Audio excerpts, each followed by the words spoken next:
ਦਰਸ਼ਕੋ ਫਿਰ ਦੁਬਾਰਾ ਤੁਹਾਡਾ ਸਵਾਗਤ ਹੈ ਪ੍ਰੋਗਰਾਮ ਸੱਚੋ ਸੱਚ ਵਿੱਚ। ਜੀ ਡਾਕਟਰ ਸਾਹਿਬ, ਹੁਣ ਸਾਡੇ ਦਰਸ਼ਕਾਂ ਨੂੰ ਦੱਸੋ ਅੱਜ ਦੇ ਦਿਨ ਦੀ ਇਤਿਹਾਸਕ ਅਹਿਮੀਅਤ। ਸਿੱਖ ਇਤਿਹਾਸ ਦੇ ਹਵਾਲੇ ਨਾਲ ਜਿਵੇਂ ਮੈਂ ਦੱਸਿਆ, ਅੱਜ ਬਾਬਾ ਫਤਿਹ ਸਿੰਘ ਜੀ ਦਾ ਜਨਮ ਦਿਨ ਹੈ।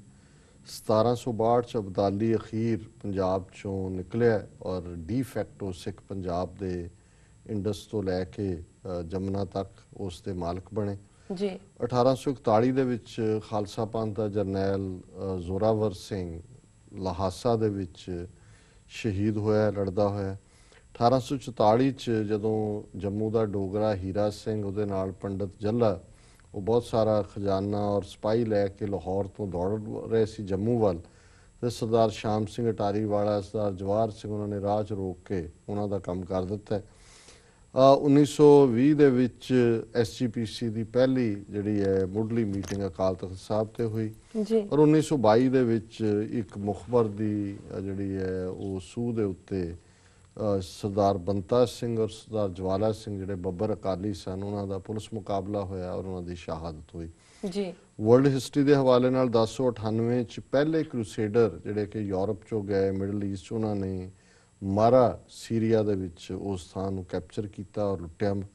1800 ਦੇ ਵਿੱਚ ਵਾਸ਼ਿੰਗਟਨ DC ਅਮਰੀਕਾ ਦੀ ਰਾਜਧਾਨੀ ਬਣੀ। 1822 ਦੇ ਵਿੱਚ ਮੈਕਸੀਕੋ ਨੂੰ ਅਮਰੀਕਾ ਨੇ ਆਫੀਸ਼ੀਅਲੀ ਸਰਕਾਰੀ ਤੌਰ ਤੇ ਆਜ਼ਾਦ ਦੇਸ਼ ਮੰਨਿਆ। 1896 ਦੇ ਵਿੱਚ ਮਾਰਕੋਨੀ ਨੇ ਪਹਿਲਾ ਜਿਹੜਾ ਰੇਡੀਓ ਹੈ ਉਹ ਇੰਗਲੈਂਡ ਦੇ ਵਿੱਚ ਲੰਡਨ ਦੇ ਵਿੱਚ ਡਿਸਪਲੇ ਕੀਤਾ ਔਰ 1901 ਦੇ ਵਿੱਚ ਉਹੀ ਮਾਰਕੋਨੀ ਦਾ ਜਿਹੜਾ ਰੇਡੀਓ ਹੈ ਉਹ ਟਰਾਂਸ ਐਟਲਾਂਟਿਕ ਅਮਰੀਕਾ ਦੇ ਵਿੱਚ ਵੀ ਸੁਣਿਆ ਗਿਆ। 1911 ਦੇ ਵਿੱਚ ਦਿੱਲੀ ਭਾਰਤ ਦੀ ਰਾਜਧਾਨੀ ਬਣੀ, ਉਸ ਤੋਂ ਪਹਿਲਾਂ ਕਲਕੱਤਾ ਰਾਜਧਾਨੀ ਸੀ ਜੀ। 1936 ਦੇ ਵਿੱਚ ਚਿਆਂਗ ਕਾਈ ਸ਼ੇਕ ਨੇ ਜਦੋਂ ਕਿ ਜਾਪਾਨ ਦੀਆਂ ਫੌਜਾਂ ਚੀਨ 'ਚ ਆ ਵੜੀਆਂ ਸੀ ਉਹਨਾਂ ਦੇ ਖਿਲਾਫ ਜੰਗ ਦਾ ਐਲਾਨੀ। 1963 ਦੇ ਵਿੱਚ ਕੀਨੀਆ ਨੇ ਇੰਗਲੈਂਡ ਤੋਂ ਆਪਣੇ ਆਪ ਨੂੰ ਆਜ਼ਾਦ ਘੋਸ਼ਿਤ ਕੀਤਾ। 1967 ਚ ਫਾਈਨਲੀ ਵਿਤਨਾਮ ਜੰਗ ਖਤਮ ਹੋਈ ਤੇ 6700 ਅਮਰੀਕੀ ਸੋਲਜਰ ਅਖੀਰਲੇ ਵੇਲੇ ਉੱਥੋਂ ਪੁੱਲ ਕੀਤੇ ਗਏ ਅਖੀਰਲੇ ਬੰਦੇ ਤੱਕ।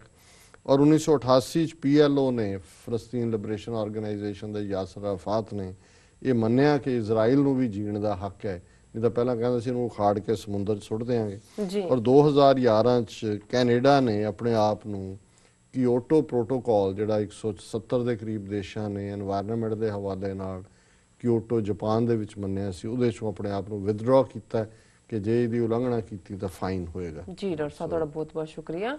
ਸਾਡਾ ਅੱਜ ਦਾ ਸਵਾਲ ਹੈ, ਮੀਡੀਆ ਰਿਪੋਰਟਾਂ ਅਨੁਸਾਰ ਪੋਪ ਨੇ ਦਲਾਈ ਲਾਮੇ ਨੂੰ ਮਿਲਣ ਤੋਂ ਨਾ ਕਰ ਦਿੱਤੀ ਹੈ। ਜੀ ਡਾਕਟਰ ਸਾਹਿਬ, ਕੀ ਕਹਿਣਾ ਚਾਹੋਗੇ ਤੁਸੀਂ ਇਸ ਬਾਰੇ? ਦੇਖੋ, ਦਲਾਈ ਲਾਮਾ ਜਿਹੜਾ ਤਿੱਬਤੀਆਂ ਦਾ ਧਾਰਮਿਕ ਔਰ ਪੋਲੀਟੀਕਲ ਗੁਰੂ ਵੀ ਹੈ, ਧਰਮਸ਼ਾਲਾ ਡਿਸਟ੍ਰਿਕਟ ਕਾਂਗੜਾ ਹਿਮਾਚਲ ਪ੍ਰਦੇਸ਼ 'ਚ ਉਹਦਾ ਹੈੱਡਕੁਆਟਰ ਹੈ। 1959 ਦੇ ਵਿੱਚ CIA ਔਰ ਇੰਡੀਅਨ ਇੰਟੈਲੀਜੈਂਸ ਦੇ ਜੁਆਇੰਟ ਆਪਰੇਸ਼ਨ ਨਾਲ ਉਹਨੂੰ ਉੱਥੋਂ ਕੱਢਿਆ ਗਿਆ ਸੀ ਜੀ। ਉਹਨੂੰ ਨੋਬਲ ਪੀਸ ਪ੍ਰਾਈਜ਼ ਵੀ ਮਿਲਿਆ ਔਰ ਹੁਣ ਵੀ ਕਿਉਂਕਿ ਨੋਬਲ ਪੀਸ ਪ੍ਰਾਈਜ਼ ਮਲਾਲਾ ਯੂਸਫਜ਼ਾਈ ਔਰ ਸਤਿਆਰਥ ਜਿਹੜੇ ਨੇ ਕੈਲਾਸ਼ ਸਤਿਆਰਥੀ ਉਹਨਾਂ ਨੂੰ ਮਿਲਿਆ।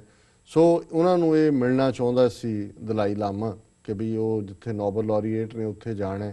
ਸੋ ਪਹਿਲਾਂ ਉਹ ਸਾਊਥ ਅਫਰੀਕਾ ਜਾਣਾ ਚਾਹੁੰਦਾ ਸੀ, ਸਾਊਥ ਅਫਰੀਕਾ ਨੇ ਵੀਜ਼ਾ ਨਹੀਂ ਦਿੱਤਾ ਉਹਨੂੰ ਕਿਉਂਕਿ ਚੀਨ ਹਮੇਸ਼ਾ ਉਹਦਾ ਸਟੈਂਡ ਇਹ ਹੁੰਦਾ ਵੀ ਇਹ ਦਲਾਈ ਲਾਮਾ ਬਾਗੀ ਹੈ ਸਾਡਾ ਔਰ ਕੋਈ ਵੀ ਇਹਦੇ ਨਾਲ ਇਸ ਕਿਸਮ ਦਾ ਜਿਹੜਾ ਉਹਨੂੰ ਕੋਈ ਰੈਕਗਨੀਸ਼ਨ ਨਾ ਦੇ। ਸੋ ਉਹਨੇ ਇਟਲੀ ਦਾ ਵੀਜ਼ਾ ਲਿਆ, ਰੋਮ ਆਇਆ।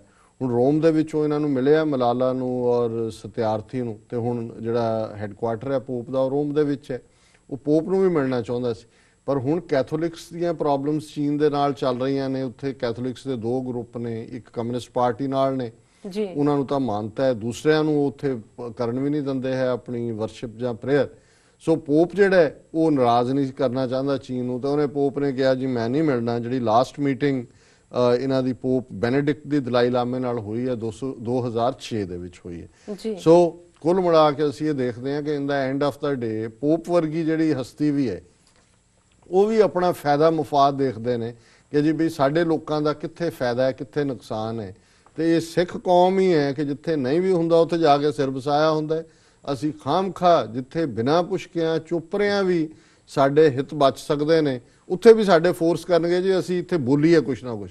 ਸੋ ਮੈਂ ਤਾਂ ਇਹਨੂੰ ਇਸੇ ਲਈ ਇਸ ਸਵਾਲ ਨੂੰ ਮੈਂ ਰਿਸਪੌਂਡ ਕਰ ਰਿਹਾ ਕਿ ਭਾਈ ਪੋਪ ਵਰਗਾ ਬੰਦਾ ਵੀ, ਦਲਾਈ ਲਾਮਾ ਇੱਕ ਧਰਮ ਦਾ ਮੁਖੀ ਹੈ, ਤਿਬਤਨ ਬੁੱਧਿਜ਼ਮ ਦਾ ਹੈਡ ਹੈ, ਪੋਪ ਕੈਥੋਲਿਕ ਦਾ ਹੈ, ਉਹਦੇ ਸ਼ਹਿਰ ਚੋਂ ਗਿਆ ਰੋਮ 'ਚ, ਪਰ ਉਹਨੂੰ ਆਪਣੇ ਲੋਕਾਂ ਦਾ ਚੀਨ 'ਚ ਹਿੱਤ ਪਿਆਰਾ ਤੇ ਉਹਨੇ ਕਿਹਾ ਪੋਪ ਨੇ ਜੀ ਮੈਂ ਤੈਨੂੰ ਨਹੀਂ ਮਿਲ ਸਕਦਾ। ਸੋ ਇਹ ਹੈ ਕਿ ਤੁਹਾਡੇ ਆਪਣੇ ਲੋਕ ਆਪਣੇ ਹਿੱਤ ਪਹਿਲਾਂ ਆਉਂਦੇ ਨੇ, ਬਾਕੀ ਗੱਲਾਂ ਬਾਅਦ ਦੇ ਵਿੱਚ। ਜੀ ਡਾਕਟਰ ਸਾਹਿਬ, ਹੁਣ ਸਾਡੇ ਦਰਸ਼ਕਾਂ ਨੂੰ ਦੱਸੋ ਅੱਜ ਦਾ ਵਿਚਾਰ। ਅੱਜ ਦੇ ਵਿਚਾਰ ਲਈ ਅਸੀਂ ਭਾਈ ਗੁਰਦਾਸ ਜੀ ਦੇ ਕਵਿਤ ਨੰਬਰ 68 ਨੂੰ ਚੁਣੇ ਜੀ। ਤੇ ਇਹ ਕਵਿਤ ਹੈ, ਚਰਨ ਕਮਲ ਮਕਰੰਦ ਰਸ ਲੋਭਿਤ ਹੁਏ, ਨਿਜ ਕਰ ਸਹਿਜ ਸਮਾਦ ਲਿਵ ਲਾਗੀ ਹੈ। ਚਰਨ ਕਮਲ ਮਕਰੰਦ ਰਸ ਲੋਭਿਤ ਹੁਏ, ਗੁਰਮਤ ਹਿਰਦੈ ਜਗਮਗ ਜੋਤ ਜਾਗੀ ਹੈ। ਚਰਨ ਕਮਲ ਮਕਰੰਦ ਰਸ ਲੋਭਿਤ ਹੁਏ, ਅੰਮ੍ਰਿਤ ਨਿਧਾਨ ਪਾਨ ਦੁਰਮਤ ਭਾਗੀ ਹੈ।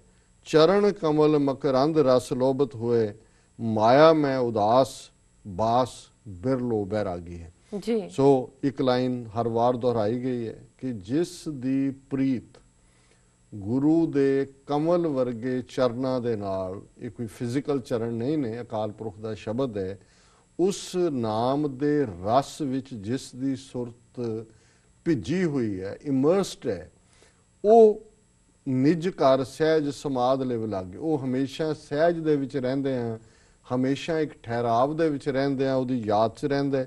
ਉਸ ਦੇ ਅੰਦਰ ਗੁਰਮਤ ਦੀ ਜੋਤ ਜਗਦੀ ਹੈ, ਉਸ ਦਾ ਹਿਰਦਾ ਰੱਬ ਦੇ ਪਿਆਰ ਨਾਲ ਲਟ ਲਟ ਬਲਦੇ ਜੀ। ਉਸ ਦੇ ਅੰਦਰ ਅੰਮ੍ਰਿਤ ਨਿਧਾਨ ਪਾਨ, ਉਹ ਅੰਮ੍ਰਿਤ ਦੇ ਖਜ਼ਾਨੇ ਨੂੰ ਸਦਾ ਪੀਂਦਾ ਹੈ। ਦੁਰਮਤ ਭਾਗੀ ਹੈ, ਉਹਦੇ ਅੰਦਰੋਂ ਜਿਹੜੀ ਮਾੜੀ ਬੁੱਧੀ ਹੈ, ਖੋਟੀ ਬੁੱਧੀ ਹੈ, ਉਹ ਭੱਜ ਜਾਂਦੀ ਹੈ। ਤੇ ਅਖੀਰ 'ਚ ਉਹਨਾਂ ਕਿਹਾ ਕਿ ਮਾਇਆ ਮੈਂ ਉਦਾਸ ਬਾਸ ਬਿਰਲੋ ਬੈਰਾਗੀ ਹੈ। ਇਹੋ ਜਿਹਾ ਗੁਰਮੁਖ ਜਿਹੜਾ ਹੈ, ਮਾਇਆ ਦੇ ਵਿੱਚ ਰਹਿੰਦੇ ਆ, ਸੰਸਾਰ ਦੇ ਵਿੱਚ ਰਹਿੰਦੇ ਆ, ਵੀ ਸੰਸਾਰ ਤੋਂ ਬਿਰਕਤ ਹੈ, ਬਾਸ ਬਿਰਲੋ ਬੈਰਾਗੀ ਹੈ। ਪਰ ਇਹੋ ਜਿਹੀ ਅਵਸਥਾ ਵਾਲੇ ਜਿਹੜੇ ਨੇ, ਜਿਹੜੇ ਵਿੱਚ ਰਹਿ ਕੇ ਵੀ ਉਸ ਤੋਂ ਨਿਰਲੇਪ ਰਹਿਣ, ਉਹ ਵਿਰਲੇ ਹੀ ਨੇ। ਜੈਸੇ ਜਲ ਮੈਂ ਕਮਲ ਨਿਰਾਲਮ ਮੁਰਗਾਈ ਨੈਸਾਣੇ, ਸੁਰਤ ਸ਼ਬਦ ਭਵ ਸਾਗਰ ਤਰੀਏ ਨਾਨਕ ਨਾਮ ਵਖਾਣੇ। ਸੋ ਭਾਈ ਗੁਰਦਾਸ ਜੀ ਦੀਆਂ ਲਿਖਤਾਂ ਗੁਰਬਾਣੀ ਦੀ ਇੰਟਰਪ੍ਰੀਟੇਸ਼ਨ ਹੀ ਹੈ। ਔਰ ਉਹਨਾਂ ਨੇ ਇਹ ਗੱਲ ਸਮਝਾਈ ਕਿ ਜੇ ਗੁਰੂ ਦੇ ਚਰਨਾਂ ਦੇ ਨਾਲ ਅਸੀਂ ਪ੍ਰੀਤ ਲਾ ਲਈਏ, ਗੁਰੂ ਦੇ ਸ਼ਬਦ ਨੂੰ ਆਪਣੇ ਹਿਰਦੇ 'ਚ ਧਾਰ ਲਈਏ, ਤੇ ਫਿਰ ਅਸੀਂ ਇਸ ਸੰਸਾਰ 'ਚ ਰਹਿੰਦੇ ਹਾਂ ਵੀ ਮਾਇਆ ਮੈਂ ਉਦਾਸ ਬਾਸ ਬਿਰਲੋ ਬੈਰਾਗੀ ਹੈ। ਫਿਰ ਅਸੀਂ ਮਾਇਆ ਨਾਲੋਂ ਨਿਰਲੇਪ ਜੀਵਨ ਜਿਹੜਾ ਉਹ ਜਿਉ ਸਕਦੇ। ਸੋ ਇਹ ਅੱਜ ਦਾ ਵਿਚਾਰ ਹੈ। ਜੀ ਡਾਕਟਰ ਸਾਹਿਬ, ਤੁਹਾਡਾ ਬਹੁਤ ਬਹੁਤ ਧੰਨਵਾਦ। ਤੁਸੀਂ ਅੱਜ ਦਾ ਵਿਚਾਰ ਸਾਡੇ ਦਰਸ਼ਕਾਂ ਨਾਲ ਸਾਂਝਾ ਕੀਤਾ। ਇਸ ਨਾਲ ਆਪਣੇ ਵਿਊਅਰਸ ਕੋਲ ਨੇ ਇਜਾਜ਼ਤ। ਵਿਊਅਰਸ, ਸਾਡੇ ਪ੍ਰੋਗਰਾਮ ਦਾ ਸਮਾਂ ਇੱਥੇ ਸਮਾਪਤ ਹੁੰਦਾ। ਤੁਸੀਂ ਆਪਣੇ ਰਾਏ ਤੇ ਸੁਝਾਅ ਸਾਨੂੰ ਭੇਜਣਾ ਨਾ ਭੁੱਲਣਾ। ਸਾਡੇ ਇਸ ਪਤੇ ਤੇ sos@tv84.tv ਤੇ ਅਸੀਂ ਆਪਣਾ ਪ੍ਰੋਗਰਾਮ ਲੈ ਕੇ ਫਿਰ ਦੁਬਾਰਾ ਹਾਜ਼ਰ ਹੋਵਾਂਗੇ। ਤਦ ਤੱਕ ਲਈ ਮੈਨੂੰ ਤੇ ਡਾਕਟਰ ਸਾਹਿਬ ਨੂੰ ਆਗਿਆ ਦਿਓ ਤੇ ਬੁਲਾ ਦਿਓ ਫਤਿਹ। ਵਾਹਿਗੁਰੂ ਜੀ ਕਾ ਖਾਲਸਾ, ਵਾਹਿਗੁਰੂ ਜੀ ਕੀ ਫਤਿਹ।